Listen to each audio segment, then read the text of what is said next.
Here in northern Scandinavia, armoured vehicles advance within range of Russian missiles. On the ground, US soldiers are preparing for war. In this NATO exercise, an enemy has invaded Norway, an enemy that looks like Russia. Troops are trained to confront every hazard the Arctic can offer. Some 32,000 soldiers from 14 NATO countries are taking part. The US is here too, aiming to reassure allies following Donald Trump's recent threats over Greenland. Well, it demonstrates our resolve should hostilities arise that we're going to be here for the defense of any NATO country. French forces are also gearing up for battle.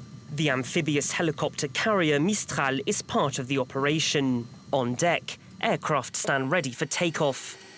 For this pilot, flying conditions are particularly challenging.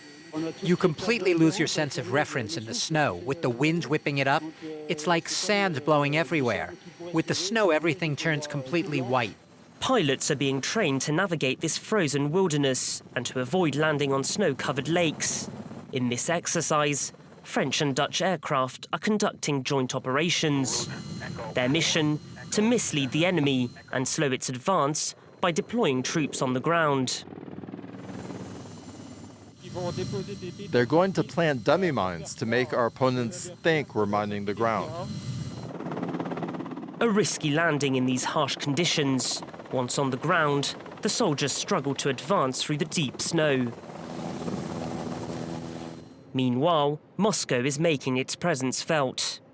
Just as the exercise is taking place, 2 Russian military aircraft flew along the edges of Norwegian airspace without actually entering it.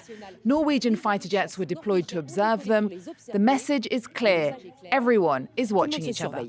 Norway's military high command has warned the Mistral commander of their presence. Murmansk, Russia's main military base, is not far away. When Russian ships leave their base, they pass through the area where we're operating. We're able, because these procedures are in place, to communicate with them, to make sure we understand one another clearly, and to avoid any escalation due to misunderstanding. So inevitably, we will cross paths. Maintaining composure is crucial as the operation continues. Landing craft shuttle back and forth, deploying Dutch, British and French troops.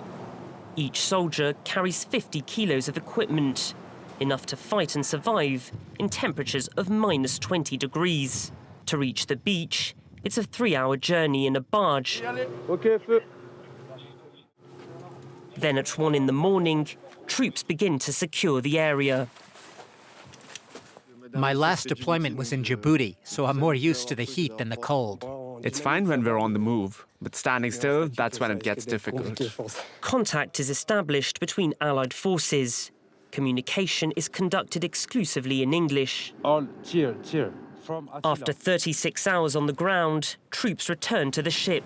The war in the Middle East has forced France to scale back its presence in the far north, but the Russian threat remains, and there is no question of stepping aside.